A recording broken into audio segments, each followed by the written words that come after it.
안녕하세요 시청자 여러분, 여러분의 법률 멘토 김은지 변호사입니다. 안녕하세요. 홍승재 변호사입니다. 오늘은 많은 분들이 궁금해하시는 면접교섭 허가 청구에 대해 알아보는 시간을 갖겠습니다. 네, 이혼 후 자녀를 양육하지 않는 부모가 자녀를 만나기 위한 법적 절차인 면접교섭 허가 청구에 대해 실무적인 내용을 중심으로 설명해 드리겠습니다. 먼저 면접교섭권이 무엇인지 기본 개념부터 설명해 볼까요? 네, 면접교섭권은 자녀를 직접 양육하지 않는 부모가 자녀를 정기적으로 만나고 교류할 수 있는 권리를 말합니다. 민법 제837조의 2에 명시되어 있는데요. 이는 부모와 자녀 모두의 권리로 인정되고 있습니다. 맞습니다. 법적으로 자를 직접 양육하지 아니하는 부모의 일방과 자의 면접교섭을 허가하여 달라는 청구를 면접교섭 허가 청구라고 합니다. 최근에는 자녀의 복리를 위해 면접교섭권의 중요성이 더욱 강조되고 있죠. 그렇습니다. 대법원 판례에서도 면접교섭권은 친권자나 양육자가 아닌 부모의 일방이 자녀와 직접 만나거나 전화통화, 서신교환 등의 방법으로 자녀와 접촉함으로써 부모로서의 정을 나누고 자녀의 성장 과정에 참여할 수 있는 권리라고 정의하고 있습니다. 면접교섭권의 법적 성격에 대해서도 간단히 설명해 주시겠어요? 면접교섭권은 단순한 권리가 아니라 권리이자 의무의 성격을 갖습니다. 부모에게는 자녀를 만날 권리이면서 동시에 자녀의 건전한 성장을 위해 수행해야 할 의무이기도 합니다. 자녀 입장에서도 양쪽 부모 모두와 관계를 유지할 권리로 인정됩니다. 그렇다면 실제로 면접교섭 허가 청구는 어떻게 진행되나요? 면접교섭 허가 청구는 가정법원에 청구서를 제출하면서 시작됩니다. 청구서에는 당사자의 인적사항, 청구 취지, 청구 원인 등을 기재하고 면접교섭을 원하는 구체적인 방법과 일정 등을 명시해야 합니다. 청구인은 보통 자녀를 양육하지 않는 부모가 되겠죠? 네, 일반적으로는 그렇습니다. 하지만 조부모나 형제, 자매 등 친족도 특별한 사정이 있는 경우에는 면접교섭을 청구할 수 있습니다. 대법원은 조부모의 면접교섭권도 인정한 바 있습니다. 청구서를 제출한 후의 절차는 어떻게 진행되나요? 청구서가 접수되면 법원은 상대방에게 이를 송달하고 답변서를 제출하도록 합니다. 이후 조사관 조서, 신문기일 지정 등의 절차가 진행됩니다. 필요한 경우 법원은 전문가의 의견을 듣거나 사회조사관에게 조사를 명할 수 있습니다.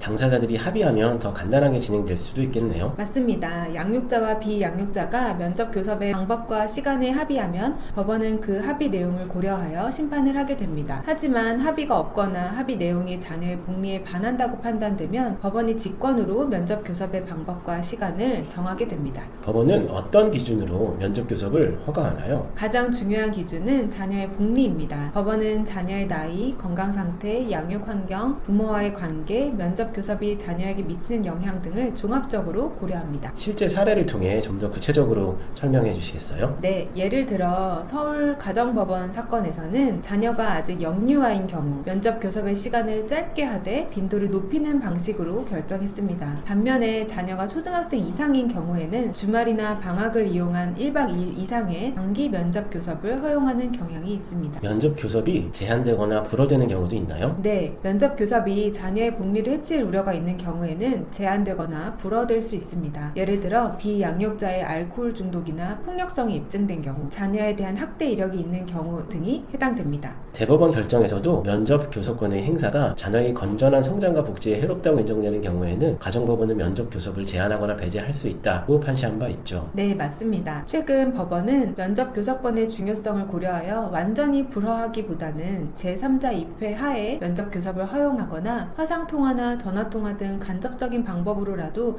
교류를 유지하도록 하는 경향이 있습니다. 면접교섭이 허가되었는데 양육자가 이를 거부하는 경우는 어떻게 되나요? 면접교섭 허가 결정은 법적 강제력이 있습니다. 양육자가 이를 정당한 이유 없이 면접교섭을 방해하면 간접강제라는 방법으로 제재가 가능합니다.